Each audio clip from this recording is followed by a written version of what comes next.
nyaka sani chal mar Nyanza en mane?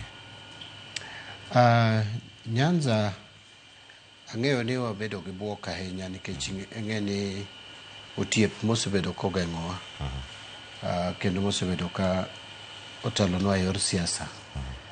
Nyocha Nyasaye omo apoya nono e dwe mokalo tarik 15 and en ng'ama osebedo kotelonwa higni madhi 30 gi wiye e siasa mar Kenya ka.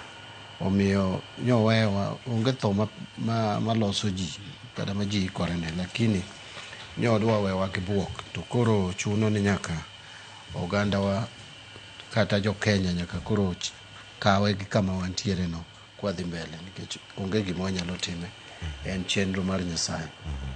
But oweyo ka koro yungni gi chapni bede siasa mamano to bende nyaka ne timre.